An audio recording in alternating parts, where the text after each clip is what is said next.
All right, good evening. My name is Harold Knudsen. I'm the author of The Civil War and James Longstreet, the Confederate general who fought the next war from Savas-Beatty. And this is my a quick bio of myself to give you an idea of what my experience is and where I'm coming from and how I handle my subject, which is General Longstreet. I was a professional Army officer for 25 years on active duty.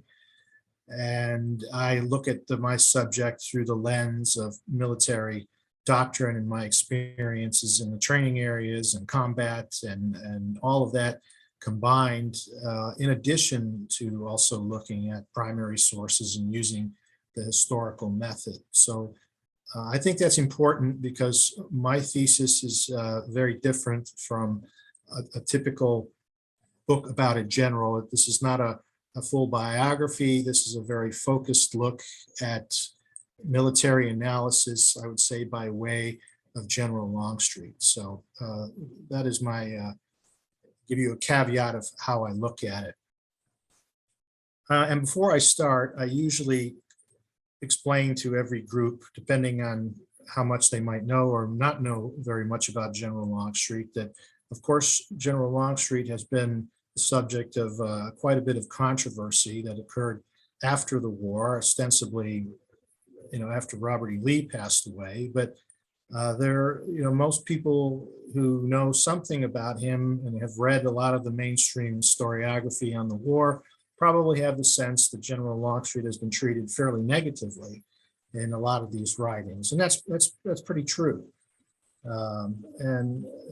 For example, the paragraph that you see from this newspaper there in the center top of the slide, it was typical of the things that were said about him. Here he's called an appalling moral fall for a lot of the politics that he had gotten into in the years after the war.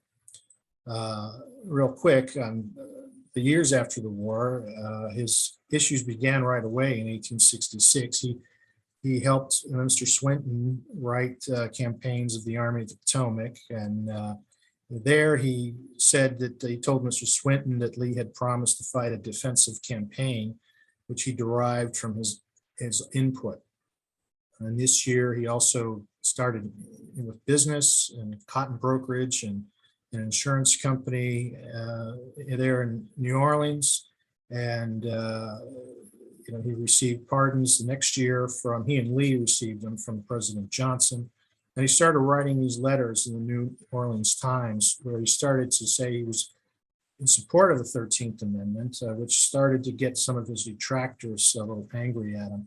1868, he joins the Republican Party. And he's more vocal about rights for freed slaves. And here's an example of one of the things he said when he was in charge of militia in the state of Louisiana. He says here, you will accept the civil and political equality of all men, agree not to attempt to deprive any person of race, color, previous condition of any political or civil right. And this is the kind of thing that you might even see a corporation or an HR department right today, which was fairly forward thinking for him at the time. But these are the kinds of things that got him in hot water with some of his detractors, like Jubal Early here, or his being in charge of colored police at the Battle of Liberty Place in 1874. And these carried through into the 20th century. Writers like Douglas Southall Freeman had them. But for me, as I showed you on my introductory slide, as I became a professional Army officer and looked at him and scraped away some of this type of controversy, political things, but just looked at him for his military accomplishments, I thought that he was a very forward-thinking Army officer, and a lot of this was really propaganda. And so that's how I came to become interested in him and look at him. So here in this presentation, I'm going to be able to cover mostly the tactical right now. The modern, I'll have an example of the modern defense there he does there at Fredericksburg, and then the modern offense example at Chickamauga, which was more like almost a World War II style penetration. And also I'll touch on his strategic estimate and the situation, how it applies to that at the situations at Gettysburg and Vicksburg. So with that, the typical Army officer coming out of West Point in the early 19th century, what the education that he got was that Napoleonic warfare was the dominant, classroom subject, and everything was close order formations, and therefore the tactical offense was dominant. They had to get pretty close to each other, like you see in this painting here in this battle in 1809. And the reason for that was the technology of the time period. This here is the British Army India Brown Bess rifle, flintlock rifle. Many millions of these were manufactured in England, and all the other European nations came up with their own version of this. And as this quote says here from the period, could strike a figure of a man at about 80 yards, might even at 100, but a soldier would have to be pretty unfortunate who would be wounded at 150 yards. And this weapon could be fired about three times a minute, be loaded and fired, maybe even 4 by a well-trained marksman. But from this, the linear formations and the manner in which the officers wielded them was fashioned. And the British, for example, might stand 80 yards out and take a volley from their opponent, and hopefully they would take fewer casualties, being at max effective range, and then they would start to move forward and close. Maybe at 40 yards, they would stop, and while their opponent is still reloading, they might stop and fire, and then move in on them with the gleaming bayonet for shock effect.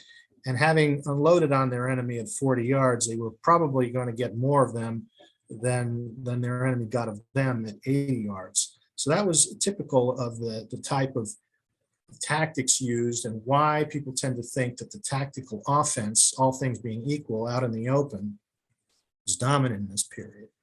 But there were other situations where the direct approach tactical offense would fail, however, against well-prepared and resolutely led defenses. And here are 2 examples that I have here. One is Bunker Hill in 1775, where the British had to mount 3 assaults to take the colonists' work. And they lost 800 soldiers killed, nearly 250 wounded. Another similar lopsided event was New Orleans, 1815, where they took 2,000 casualties, 300 killed, where the Americans only had 71 casualties and 13 dead. So this was really the reality in these particular cases, where that the tactical defense was dominant and not the tactical offense when they were attempting direct approach of a set of works. So in the case of General Longstreet, I believe that he came out of the Mexican War having learned a painful lesson that this was the truth. At this particular battle at Molino El Rey, they were attempting to take this town, and Longstreet and his unit that was tasked to take a particular part of this called Casamata, which is a structure that was well led by a Mexican brigadier general, and Longstreet's unit was repulsed. In fact, General Longstreet was wounded in this particular action. So he came out of this, I believe, with an understanding that what he had learned in the school, in the classroom, about the tactical offense was not exactly true all of the time, and that the truth was the tactical defense, when it had advantage, was superior. And I believe that's what he comes into the Civil War understanding as these armies are learning how to fight. So I don't have time to go through the entire Peninsula campaign for the purposes of this presentation, but I will say that from Manassas and also even way out in the west at Wilson's Creek in Missouri in the first year, those were the 2 larger sized battles for the opening of the war. These were situations where both sides were learning how to wield these formations, how to put together battalions or regiments, and how to put regiments together in brigades, and not even yet able to put divisions together. When they got to the Peninsula, for example, on the East Coast, in the Eastern Theater, now they were getting better at the force structure of putting brigades together and fighting them as cohesive brigades, and then getting to the next step of getting to divisions.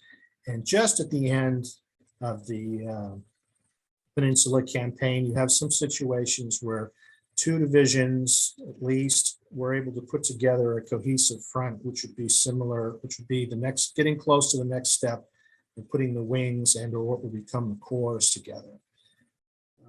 After the Peninsula campaign, we have the movement up into Northern Virginia, where Lee is going to try and deal with General Pope, who's put together a new army up in Northern Virginia, and he's got an opportunity to do that once he realizes that McClellan is going to be extricated off of the peninsula and moved up to Washington, D.C. So he wants to get after Pope as fast as he can before he can be joined and reinforced by that much larger force. So Jackson goes up there first and hits the rail terminus there at Manassas Junction, and he backs away to the area where the first battle was fought and then falls in on that railroad cut, waiting for Lee and Longstreet to show up.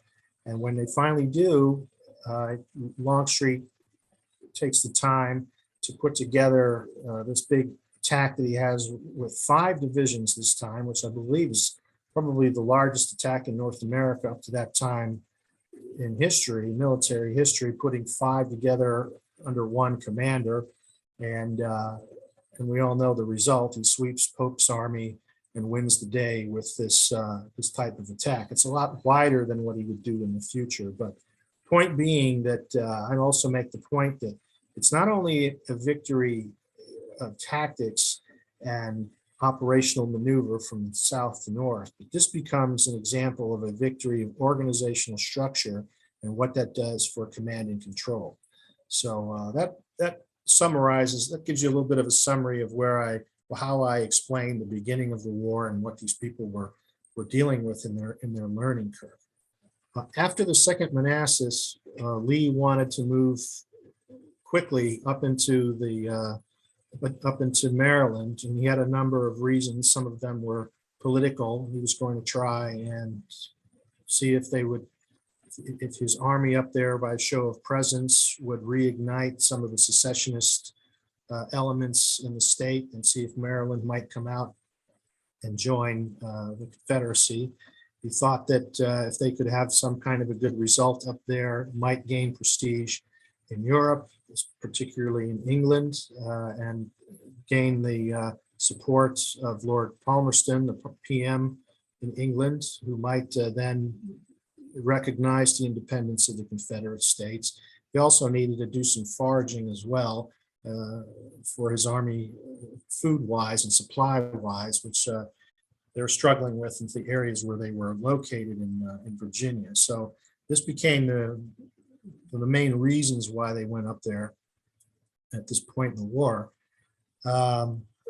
When they arrived, they first, of course, they lost that order, copy of Order 191, and that gave McClellan an idea of where they were, and he started moving toward them. They had to fight a delaying action, if you will, on South Mountain, and then they fell into these positions here outside of Sharpsburg or Antietam. And here, this shows you this is the one over the world bigger picture of the larger battle. Starting in on the left side, the Union first came after Jackson, and you have the back and forth in the cornfield in the morning phase when Jackson was able to at least hold his line. Then the battle changed over to the other side where Longstreet would be in charge of the elements defending what will be known as the area with the sunken road. So here's the close-up with this map from my book here. And the point I'm trying to make here, other than what we know about the result of this battle was that this is where General Longstreet starts to think on the tactical defense, how it is superior and how to use it and shape it into something on a large scale so that you can administer huge casualties to your opponent. Here's this picture of the sunken road, and that's where a lot of the men of Anderson's division were setting, waiting for the Union to come at them as they came at them perpendicularly across the taller plain fields in front of them. And from this position, the men down in the sunken road, they were presenting their body only from about the middle of the legs up, and they were lower than the Union soldiers who were coming at them. So this improved their volleys, and a lot of volleys were fired over the heads of their opponents in this time of the war. So it helped with their rifle marksmanship. And here you see here, if we look at just Anderson's position in the sunken road, he had about 2,200 men, and he was facing times 9,000, and they were able to fend them off because they came at them in this direct approach into this kill zone that they had right in front of them. The Union was only able to undo this position by outflanking it, getting on its right and then enfilading it. And when they finally took the sunken road and pushed them out of it, and this is when General Longstreet had to reinforce this, and also his staff even had to man the guns on Miller's battery, and they used grape shot to push them back. And so they were able to stop the Union momentum. They did not take back the sunken road, but they at least maintained the integrity of the overall wing on that side of the battlefield for that afternoon.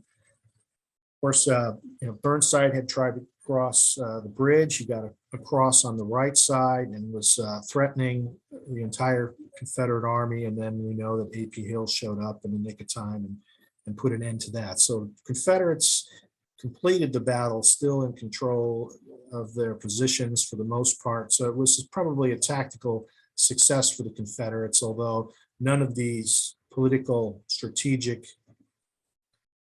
hoped for accomplishments happened with this invasion, with this demonstration of an army in Maryland. So that didn't work out for them.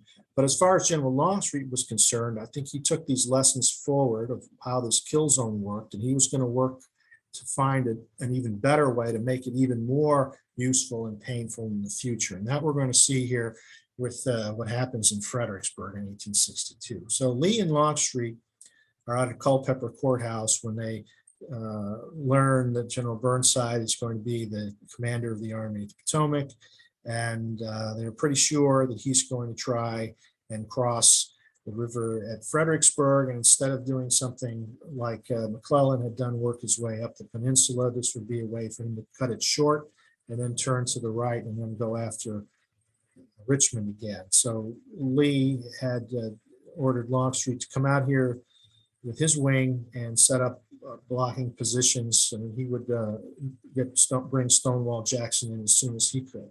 So when Longstreet arrives out here, he sees this plain, which is between the town and Marie's Heights, which you see on the most prominently displayed on the left part of this top picture here. And he envisions this is where he wants the Union Army to come into, and he wants to build something better than the type of kill zone that he had at Antietam. He finds he also has a sunken road here, an even better one than he had at Antietam. And you see this on the lower left picture here. And this one is better because it has some pretty nice right angles. It's got a relatively tall wall compared to what he had at Antietam. So some of his soldiers can rest up against. They can put their elbows on the rocks or put them on the grass and steady their rifles better than they can when you're just holding them up. And that'll allow them to take even better aimed shots. And also he's going to tie in the artillery with his infantry. Everything will be coordinated to fire on targets into this kill zone. So first, let me mention what the Union are trying to do. They, of course, are going to come bridge the river. They're going to try and get across into the town and then force the town. Now, what Longstreet does here is he's not going to offer a lot of force structure on the other side of the river right in the town. He doesn't want to make it, he doesn't want them to think that they can't get across if they're opposed by too many men. He just puts a minimal amount of skirmishers in the town who will take shots at them, but not be enough to stop, a crossing. You can see that here in the picture at Fredericksburg of some of the rounds going into the water as the Union are bridging it. So they do successfully bridge it, then they get across, and then they push these Confederate pickets and marksmen through the town, chase them through. And this is all by design because he wants them to take the town. He wants them to be confident that they've got everything secure. And then he wants them to take their time and set up on the other side opposite where his position is on Marie's Heights, and then walk into this kill zone that he's got prepared for. And here's what happens. We've already had the morning phase where Stonewall Jackson's men had gotten there about a day before. They didn't have much time to prepare, but they did do a little bit of digging, and the defensive position that they had was similar to what Longstreet's men had at Antietam and the Sunken Road. They had a ditch that would protect them up to the middle of the leg and made them a little bit lower. But that position was penetrated by Major General Meade, who was a division commander then, and Stonewall Jackson had marshaled reserves behind the line and pushed him out and then stabilized his line. So about 1 p.m., Burnside starts in on General Longstreet, who's got the strongest position on Marie's Heights. And he has to do exactly as Longstreet envisioned. He's going to come through the town, through that open kill zone, and then walk directly right into Marie's Heights, where he's got all of the, most of his infantry and most of his artillery vectored right in front of them to hit them. The Union can't maneuver much because they can't use, find another spot along the river to outflank them due to a lot of rocks and strong currents. And there are poor terrain to the left of them because of this drainage ditch and some other terrain problems there. So they have to walk right through this area and get hit. And they take quite a bit of punishment all afternoon from 1 to 3:30 before Burnside has to call it off. And this slide here shows that this particular dotted line is where most of the Union soldiers fell in front of the wall. And then they had to call it a day the next day. So and we get this, Lee was watching this, and we get this pretty famous quote from him that war is terrible, or we should grow fond of it. So the point I want to make here is what he does here is he achieves quite a level of radical lethality. He achieves the principles of a true 20th century kill zone, volume fire.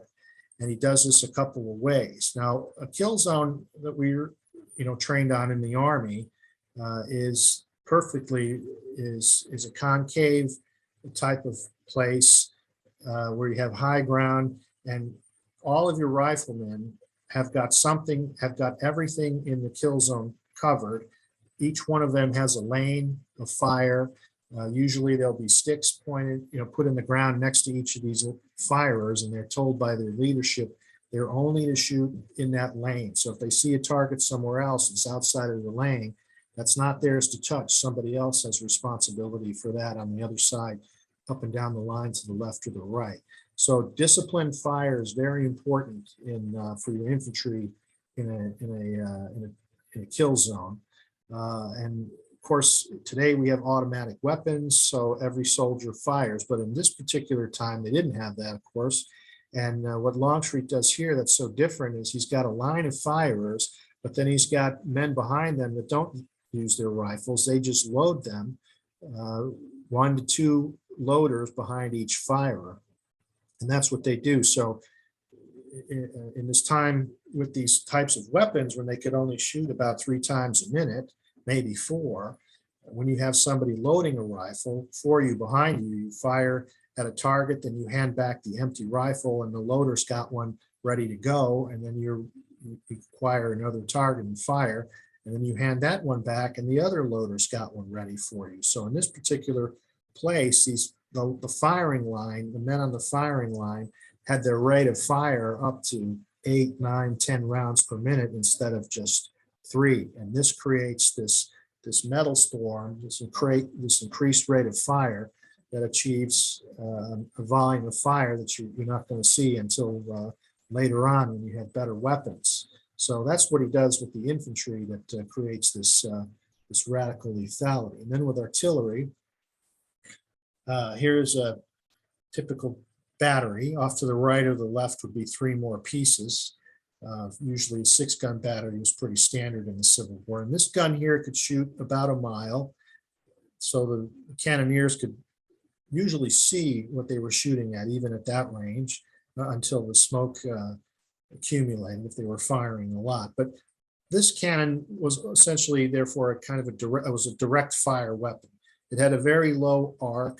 The round would leave the weapon, and if they were firing at about a mile, it might come up about, say, 6 feet or 7 feet before it would go back down in its trajectory and land, say, if they were firing a mile out.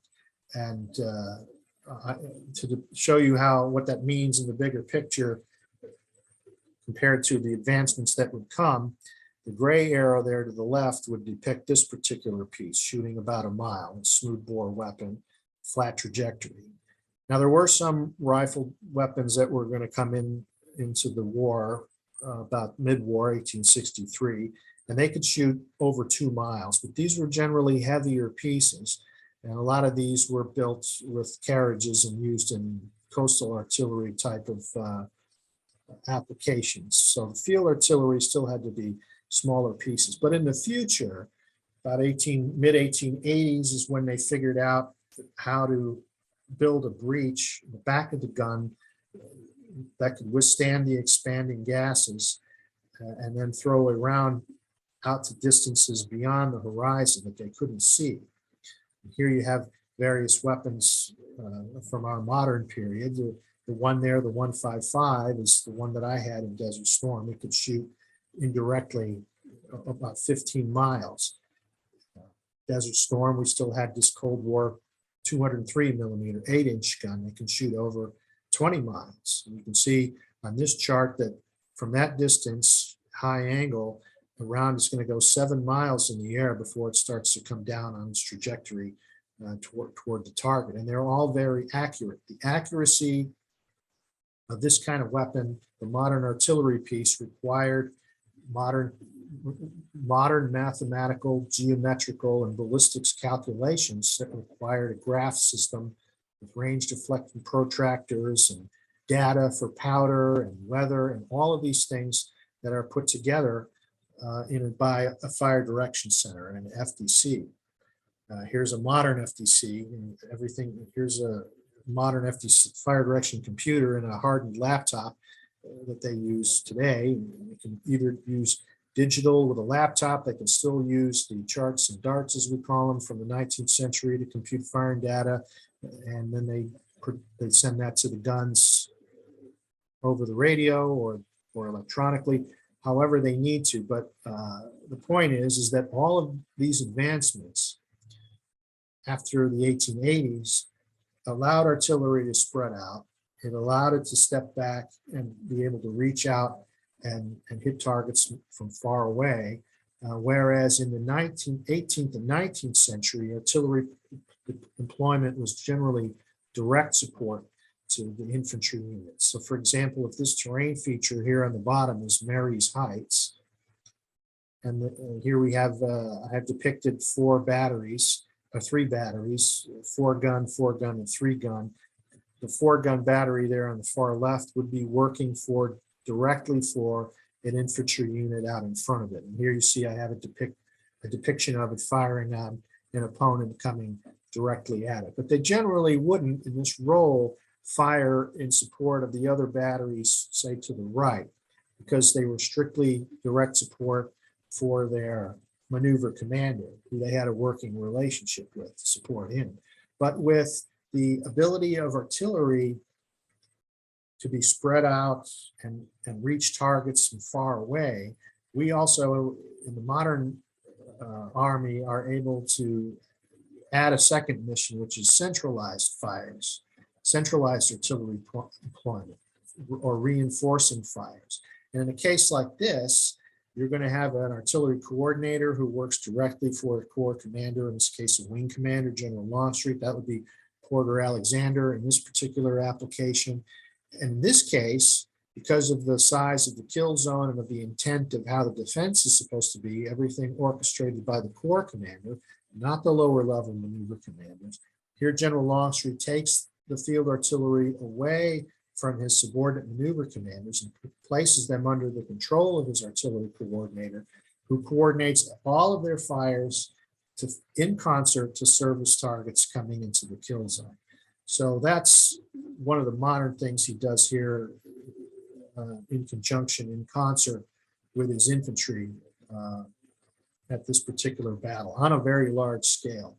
And the first 3 Union assaults are broken up exclusively by the artillery being employed like this, using centralized reinforcing fires. And here's a comment he made in 1884 for Battles and Leaders. Here's the situation. 65,000 Confederates massed around Fredericksburg, and they had about 20 odd days in which to prepare. He's emphasizing that the preparation for all of this was quite important, instrumental in making it happen. So to recap, here's a look at the town from the Union side of the river.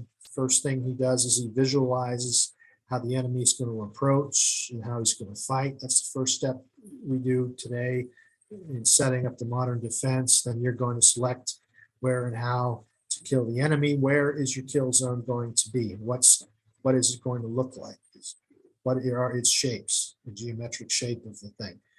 Then position your maneuver forces into the kill zone with direct fires, and then plan the indirect fires to support and pile in on what your maneuver is doing. So in this case, as I say in my book, this is a fairly textbook modern kill zone that he does on a very large scale here at Fredericksburg, and it works really well. So he comes out of Fredericksburg after the new year, coming into 1863, with an idea that this is a way that we can make the war extremely painful for the Lincoln administration to keep prosecuting against us. And if we continue to do this, maybe we can make it so painful that they're not going to be able to sustain this. And this should be tied into some kind of a national military strategy. Now, Longstreet knew well that the Confederacy at this point really does not have a cogent national military strategy that anyone has really articulated, but the North does. When the war began, Winfield Scott, aging but still on active duty, advised the Lincoln administration of this idea of his Anaconda Plan, where they would use the Navy to set up a blockade along the eastern seaboard and the Gulf of Mexico to prevent as much and interdict as much supply of war materials and other things from Europe and elsewhere. That would be the first part of it. The second part was that they were going to divide the Confederacy along the Mississippi River. And then the third part was that the armies, the Union would use their armies, and they should have more of them, larger armies, because of their population advantage, that they would attack the South on multiple axes of advance by these armies and just use their numbers to crush them eventually. But it's that third part that they don't do so well in the beginning of the war. And that doesn't really come together until Grant takes charge of everything in 1864. And here's a statement that he makes, I have here in the bottom of the slide, that articulates that he gets this third part and he's going to start putting that together to wind up the war, that all the armies are to move together and toward one common center. So that was, this Longstreet, I think, understands is going to happen to them eventually, and they got to do something about it. So his idea, as I describe in my book, is he comes up with this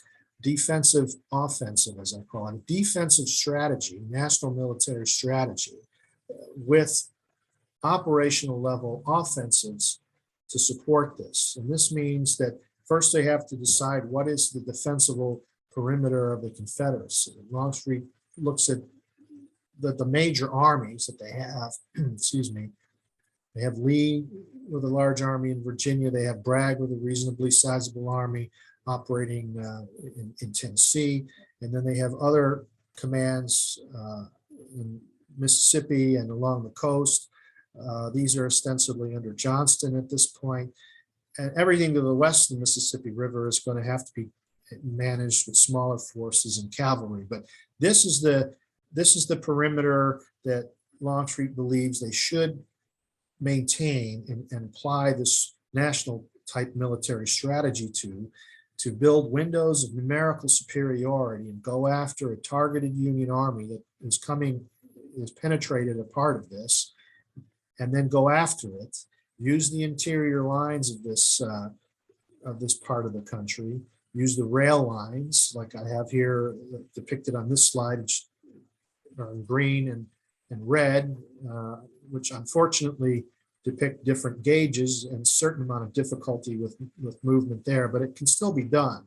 And this is what he thinks they need to follow, not really go into the north, but stay to this and try and make it so painful for the Union and for the Lincoln administration particularly, essentially run out the clock to the next election, November of 1864, so that maybe President Lincoln is not going to get reelected because there isn't the will anymore to continue to prosecute the war, and somebody else will get elected, and that somebody else might want to suspend the war, and then the South gets out from under the conflict and gets their independence. So I think that's his thinking coming out of Fredericksburg, to use this tactical defense on a large scale, but then also incorporate this in a way to on a national military strategy for the whole thing.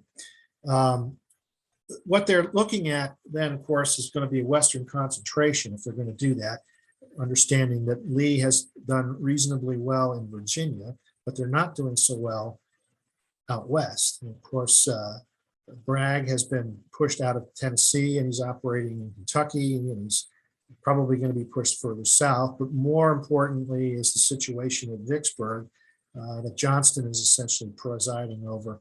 And so I think that most of them who think that Western concentration is important, like Longstreet and Beauregard and a few others, think that the best place to start with is really Mississippi and try and deal with Grant. Well, Lee does not want to do this. He, at the time, is a little more, I guess, parochial to Virginia, and he comes up with a counter to this idea is with an invasion of Pennsylvania. That if they went into Pennsylvania, they would pull Meade out of Virginia and perhaps cause enough consternation that the Lincoln administration would require Grant to stop what he's doing around Vicksburg and vector troops to the Eastern Theater to help them chase Lee out of Virginia. That's part of the thinking. And of course, like in the Maryland campaign, also forage as well and resupply. So through the prestige of Lee's position and his reputation, he wins out, and it's going to be this invasion of Pennsylvania. And Longstreet counters to him and said, well, if we're going to do this, then let's try to use defensive tactics. My corps could receive an assault. You could protect my flanks with the two other. So of course, after Chancellorsville, Stonewall Jackson had passed away. So this requires the Lee to reorganize again into a three-corps organization and promote two major generals to the corps level, which is going to be A.P. Hill and Dick Ewell. So that's going to be the organization that they're going to go into Pennsylvania with. I talk about in my book a couple of the problems really that I think stem from Lee's planning and why this campaign didn't go the way they had hoped for. Most historiography really focuses on the battle itself and all of the tactical events and what could have been done better and who should have done what. But I believe that as an operational planner myself, you really have, the battle was really lost at the operational level. And I think that's attributed to the fact that Lee never really defined a campaign objective going into Pennsylvania. Nothing was firm on where these corps commanders were to go for the most of the time that they were up there.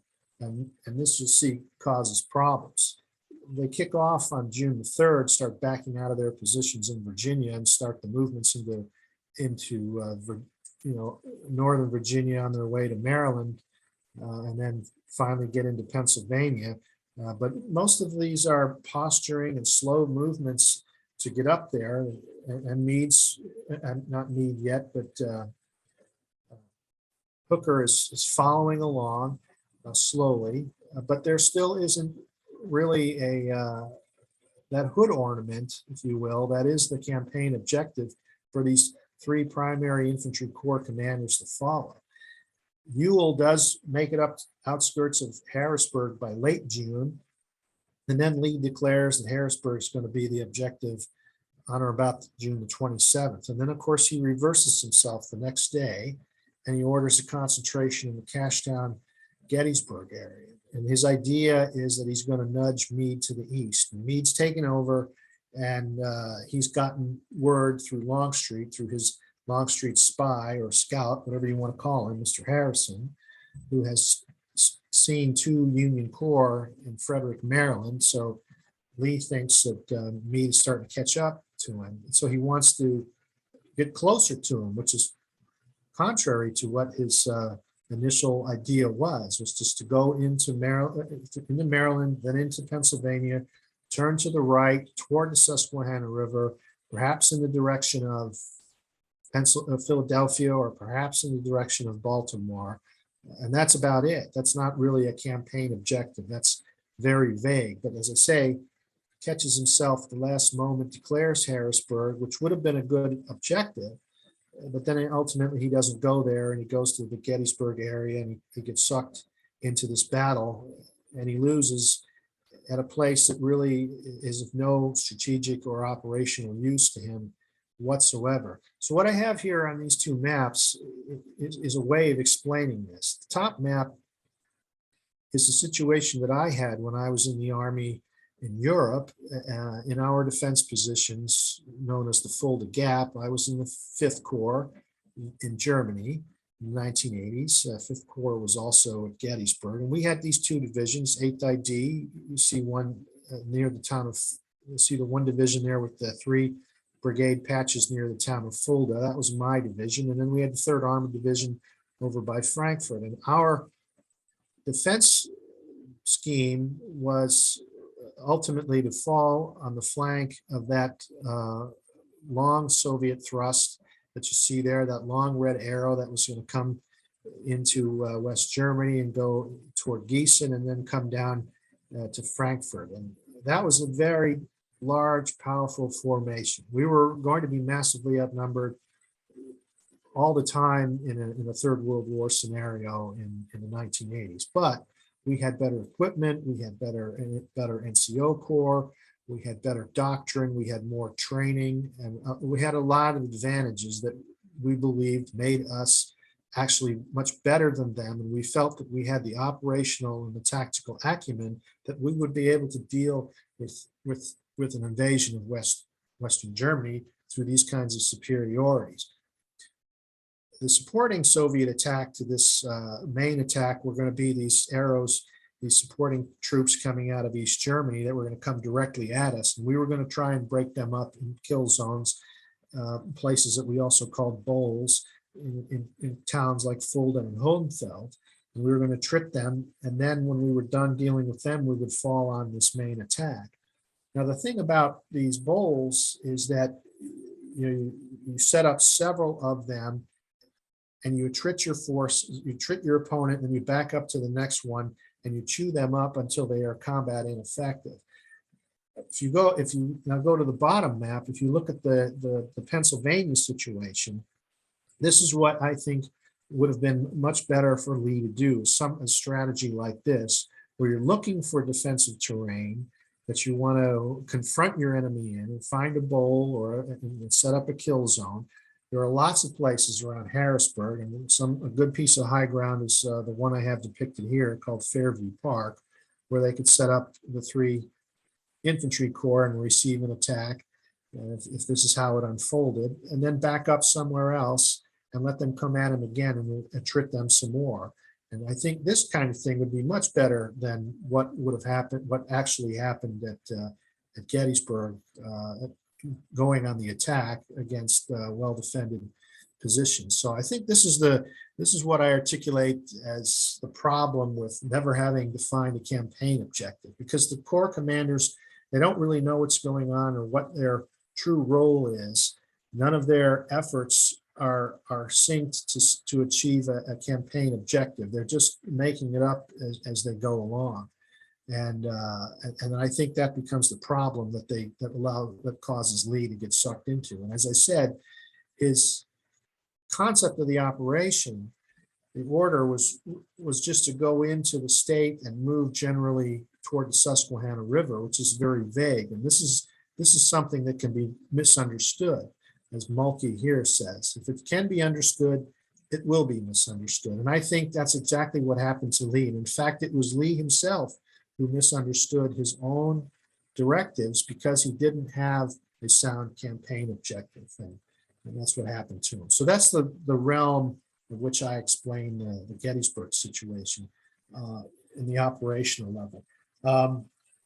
What happened at the battle? I'll just start on the second day. We all know the first day that the Ewell comes down from Carlisle and is joined by elements of A.P. Hill. They push Union Corps elements through the town and of Gettysburg that take up defensive positions on Culp's Hill, Cemetery Hill, and go to high ground and wait. Then General Hancock shows up, takes charge of the situation, and he's the one who envisions the defensive positions that they would fall in on. When Meade gets there, he concurs with Hancock, and they start that work. So on the morning of the second day, these are the dispositions here on the left side.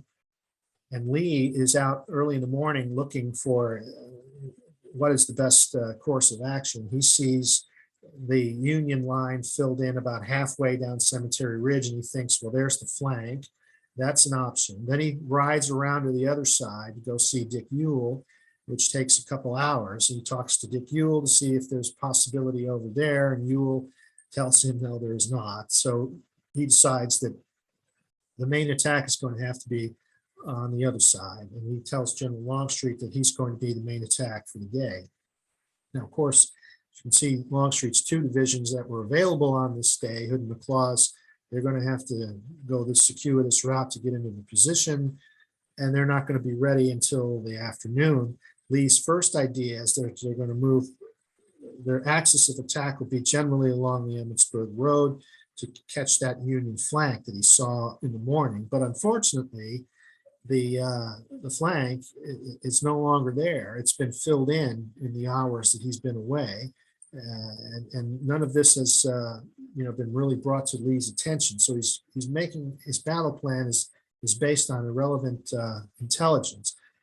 They move toward the Union line, and then of course McLaws notices that they can be seen now from the Union troops on the round tops. They have this counter march because Lee's other guidance is that they're supposed to try and approach unobserved. So that eats up time as well. Now, while this alternate plan is being devised by Lee and Longstreet, Hood comes up, sends out reconnaissance around the big round top at the bottom into the rear area of the Union position. They find the Union wagon train, and they find the way generally open. And he believes that this is the way to go. We should not be attacking using the direct approach, the tactical direct approach into well-prepared defense on high ground.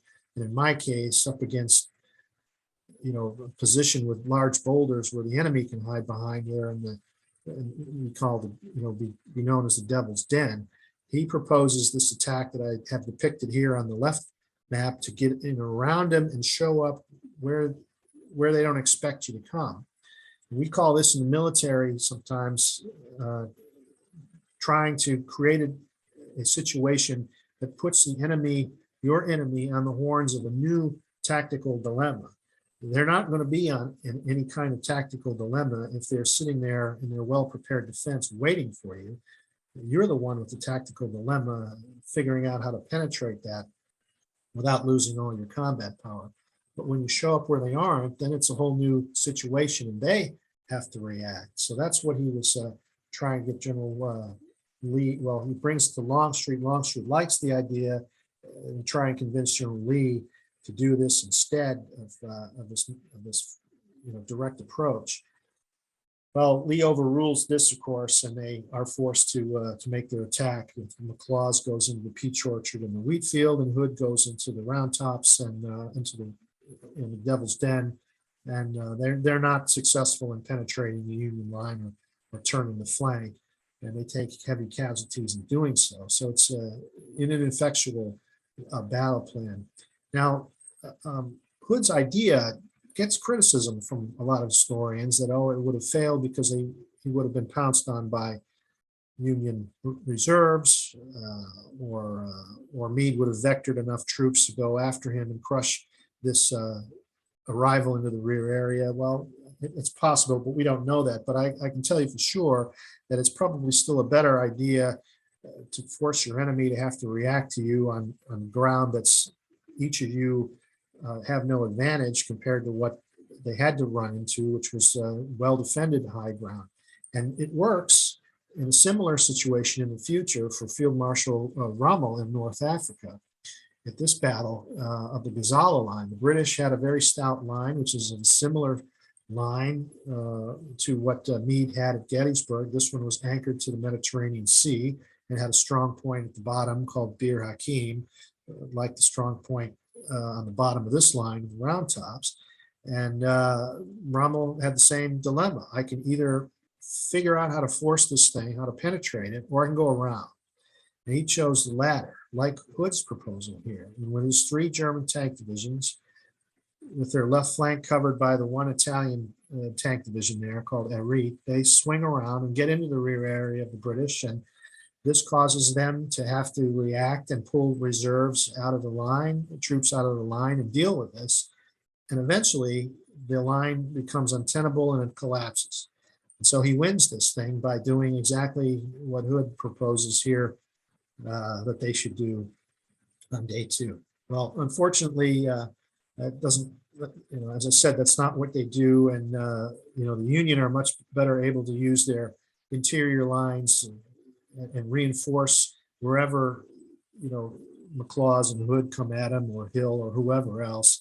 And Hancock is generally in charge of pushing some of that away. So that's what really happens on day 2, but with a, with an operational type look at these different schemes of maneuver that probably would have been better.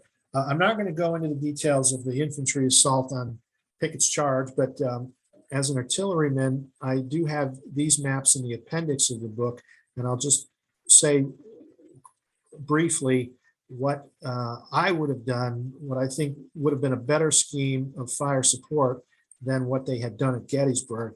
What they had done at Gettysburg here is the left side, and they had the preponderance of their artillery, much of it, or as much as got put into place, I should say. There were a lot of guns that were not used in support of the attack, but what they had, most of it was lined up perpendicular opposite the Union line, and so the angles of fire for a lot of these guns were perpendicular, 90-degree angles, 80-degree angles, 75-degree angles. And it was very difficult for them in a time when they didn't have forward observers. They didn't have a grid system like I showed you earlier in the presentation to land rounds right on top of the Union infantry line. As we know, most of it went right over the Union infantry line and exploded behind them and did nothing. So really, they had no effects on target. If it was up to me, most of the artillery on the Confederate side, the fire support plan would have been a mass of them in the town, next to the town, so that you can get this zero angle of fire on the infantry line, as you can see here. So some you'll get the zero angle, or -5 or -10 to the right, -5, -10, -20, 30, 40 on the left. But most of the rounds, whether they fall short or medium or long, in this scheme are going to have a better possibility of landing on the line, the Union line somewhere, and causing some kind of damage. Another grouping I would put behind McLaws and Law. Their angles of fire are not going to be as good as the other group, but they're still going to be better than a 90-degree angle, and they're still going to have somewhat of a chance of landing on the Union line. Now, can I make the claim that this would have won the day for the Confederates on the third day? No, of course not. But from an artilleryman's perspective, the scheme that William Pendleton had put together and Lee had envisioned was not correct. And the reason it had no effects was because of the wrong angles of fire. So I hope that this is interesting to the reader as an aside in the appendix in the book. So after Gettysburg, they're marching back into retreating or redeploying into Virginia, heading that way, and they get word on the 4th of July that Vicksburg has fallen, and so that's two defeats, major defeats in the same week, which is a huge problem. And I just want to, I usually want to explain now at this point what would have been a better option than to deal with the Western Theater instead of go up into Pennsylvania, where they had no good result at all. And this shows you. This is a depiction of what General Longstreet was envisioning with a Western concentration done in a timely manner to deal with Grant as best they could. Grant had already tried to attack Vicksburg from the north. He was unsuccessful. So this shows where he came at him from the south. He had, run the batteries at Vicksburg. Some of his men and material had gone by boat. Others had dug canals, and they landed at Bruinsburg when they were ready. Came inland, and then dealt with a Confederate element there at Port Gibson and shoved them away. But initially he's able to get 20,000 across. Pemberton, who's in Vicksburg, looks at this situation. He thinks, well, I'm ready for him because I have defenses all the way around on the east side of the river. So I assume Grant's going to come straight at me, and I'll just hopefully repulse him when he approaches the southern part of my works. But that's not what Grant does. He starts moving in this strange direction, which is northeast toward Jackson, which confuses the Confederate leadership, which is and the three different commands in the state. Now, Johnston is overall in charge. He's in Jackson. There are 8,000 with him. There are 5,000 more in the north of the state and 23,000 with Pemberton, the most in Vicksburg. And they never come out. They don't come together en masse and go after Grant while he still has a minimal amount of force structure. When Grant gets halfway to Jackson, he takes a tactical pause because he's waiting for Sherman to get across and get in with him. And so that would have been a good time for the Confederates to mass and come after him. All of the Confederate numbers in the state at the time had up to 36,000. Now, if they went after Grant when he was at 35,000 or less, they would have had a 1-to-1 attacker to defender force ratio. So maybe they would have had a chance to win a battle against him at 1-to-1.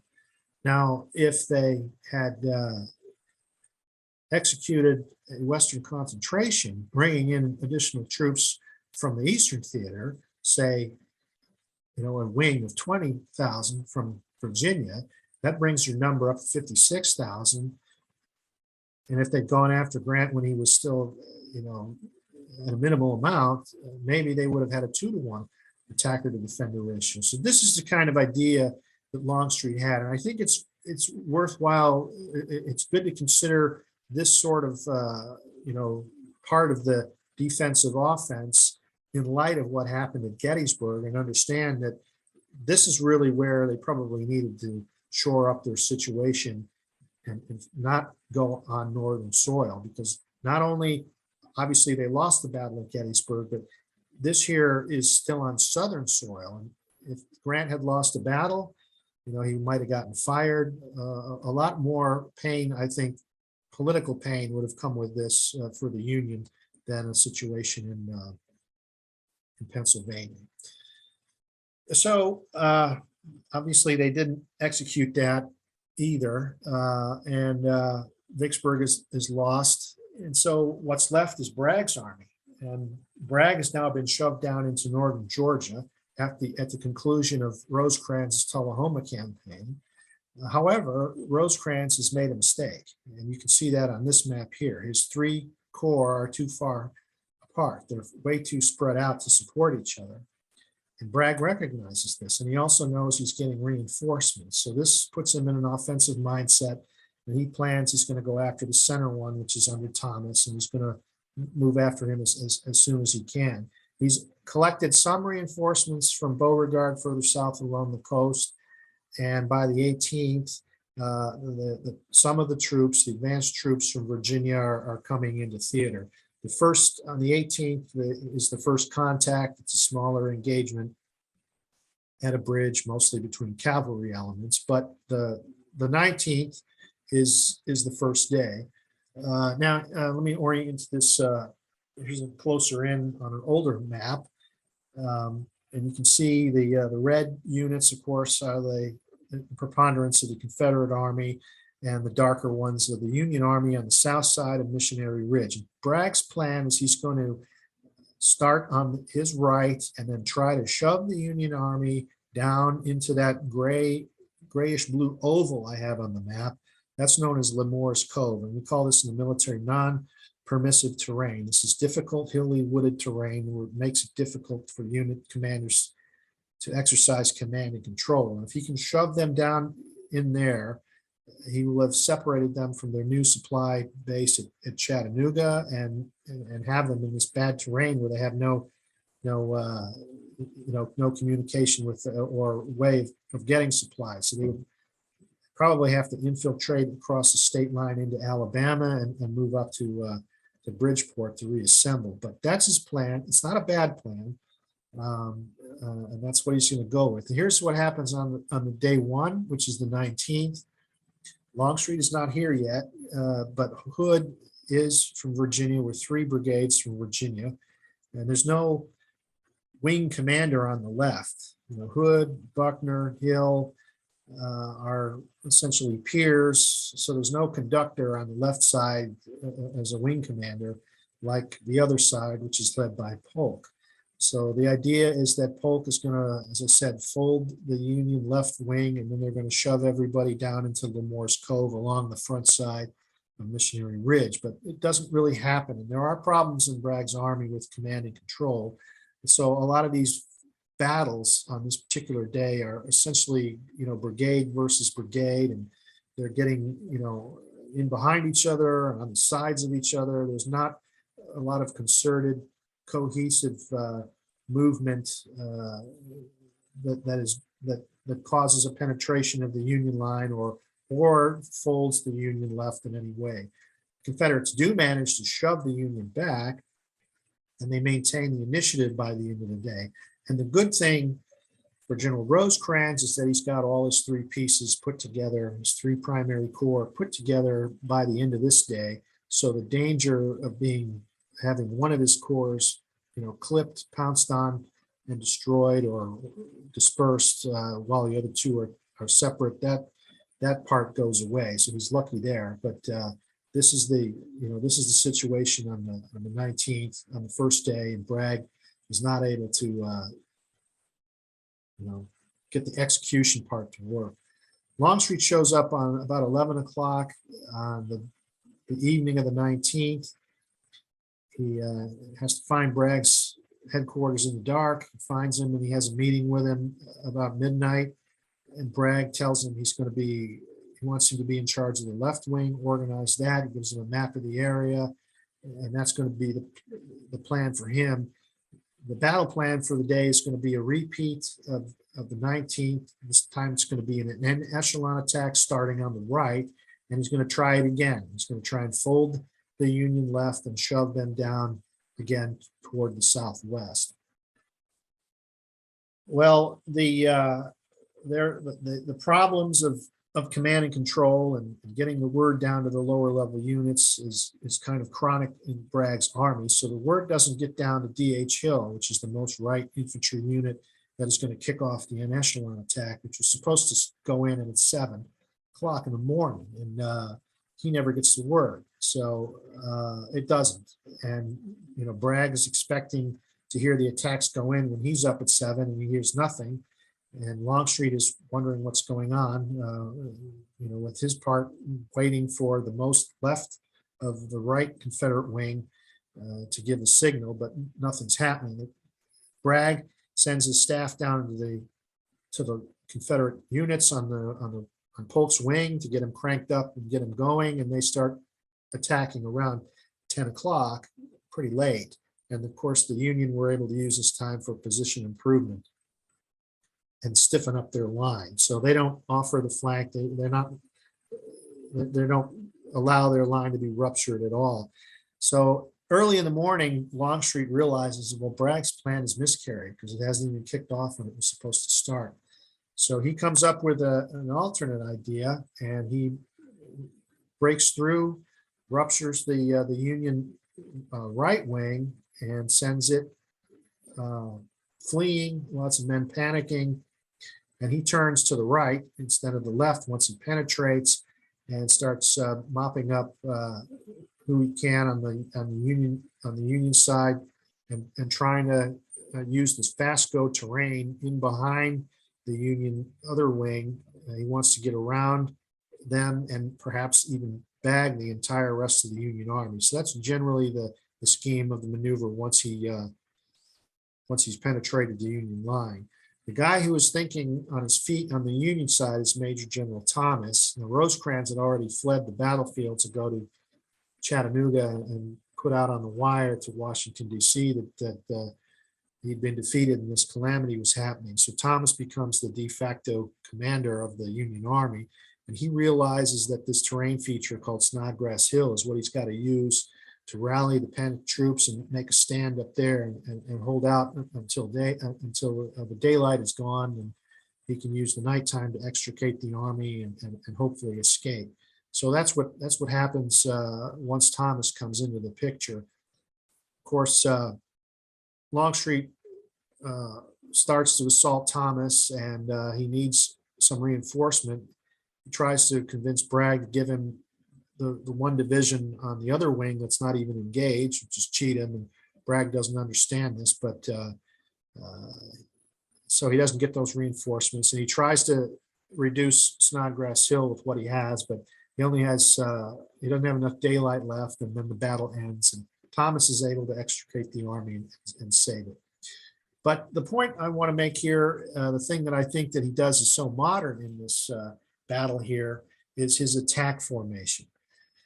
This here is the Brotherton cabin at the park today, and the wood line in the back is where the Union picket line was, 100th Illinois. And General Longstreet finds out that there is a Tom Brotherton, a private Tom Brotherton, in one of his Georgia regiments that was in his corps in Virginia that was out here with him, and he has this private summoned to him and asks Brotherton, is there a cow trail or a path or something that goes through the woods that'll get me over into the other property where you have open meadows and fast go terrain that I can use for this idea I have for a column to get in behind the other Union wing. And Brotherton tells him, yes, sir, there is. I like to show people this photo. This is the great-great-grandson of General Longstreet with the grandson of Brotherton together in 1999 there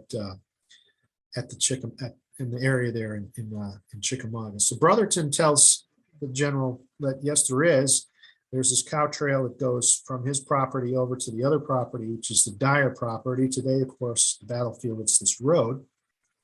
It's much wider, but you can see through the trees there from this photograph, the little bit of open area there. And so Longstreet says, that's perfect. This is what I'm going to line the formation on. And he sets about getting it ready in the morning. Now, problem in the First World War that they were trying to get out of, but they couldn't figure out how to get out of it, was this situation with no man's land. That's depicted here on the left. And so all the attacks in almost the entire war, with everybody just getting out of the trenches, and then they'd walk into these kill zones and get slaughtered. And when they took enough casualties, then they turn around and run back. And what changed that dynamic was at the very end of the war, some of the German thinkers thought about a type of breakthrough tactics of having storm units that would just attack on a very narrow front, forget this wide front approach in the open and cover them with smoke and artillery fire up to the point of penetration. And then they penetrate, and then they just keep going into the rear areas. And this becomes, in World War II, what is typically referred to as Blitzkrieg, offensive armored warfare. And this man here on the bottom right is General Heinz Guderian. We call him, consider him in the military, essentially the grandfather of offensive armored warfare. He's the one who envisioned putting tanks together in tank divisions, tank heavy divisions, whereas the other, the former opponents in the First World War, the French and the British, ostensibly just thought that the tanks should be sprinkled among the infantry. And he said, nope, that's wrong, concentrate them, and we'll use them to penetrate enemy lines and then drive into the rear areas. Not get decisively engaged with infantry, but drive far into the rear areas and take towns, rip down communications, take headquarters and all that, logistics troops, and then all of these infantry units that are on the line here, like you see all these Russian units, they collapse because they don't have any situational awareness, they have no guidance, nothing. And they did this over and over again with what became known as Blitzkrieg in the war until, the other side, the Allies start to figure out how to use this against them as well, among other things. So that's, other thinkers like Guderian, like Manstein, became expert at this also on this scale. And this is the operational level thinking about it. But at the tactical level, on the German way of doing this is you have this term called the Schwerpunkt, the point of the main effort, the heavy point in the literal translation of the word. And this Longstreet does here at Chickamauga way back in 1863, before anybody knew what this was. When he gets over to the left wing after his meeting with General Bragg, he sees these four Western divisions, Preston, Hyman, Johnson, Stewart, line, up front with Hood, now with 5 brigades from Virginia in a single organization. It's an ad hoc 5-brigade division right behind him. And then there's this vacant space, and he slides them all over so that they lock in with Polk's wing.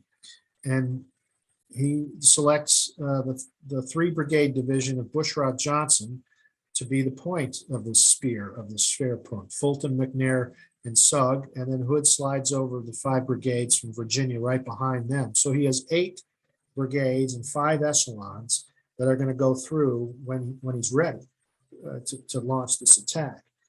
Now, in the military, in the Army, we say the doctrine requires generally 3-to-1 to attack a ratio to be reasonably assured of rupturing an enemy line, all things being equal, not that they're defending well-defended works like the Devil's Den or something like that, but out in terrain like this. So Longstreet assumes that he's got 1 Union division in front of this, 3-brigade division, which is going to be Major General Wood. He doesn't know it's Wood, but he assumes it's at least 1 division, and they would have 2 brigades up and 1 back. So they would be 2 brigades deep at their deepest. And so his 8 against 2 is 4-to-1. And that's what he plans for here at Chickamauga. Now, of course, he gets a break. He doesn't know that Rosecrans thinks that there's a gap on the other wing. Well, there is no gap, but he sends Major General Wood over there to plug it, allegedly, and this creates a hole on this side, right in front of where Longstreet sets up this Schwerpunkt storm column. When the last of the 3 Union brigades is moving, he launches at 11 o'clock, and they, disperse that brigade, steamroll it, and break and push on through. So that's what happened. And as I said, the point that how this developed in World War II was the thought about the importance of concentrating at a narrow point. Here you see Rommel using this several times, and here's a comment he makes in April 41: concentrating strength at one point to force a breakthrough. None of this wide formation stuff, very narrow point, and everything's turned on its head. Everything follows in behind it. Same kind of thinking later in the war.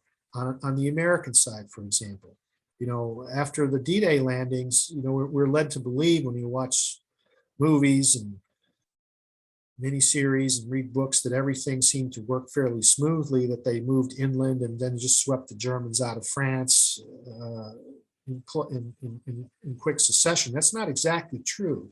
In the first month, they were really struggling and to get inland.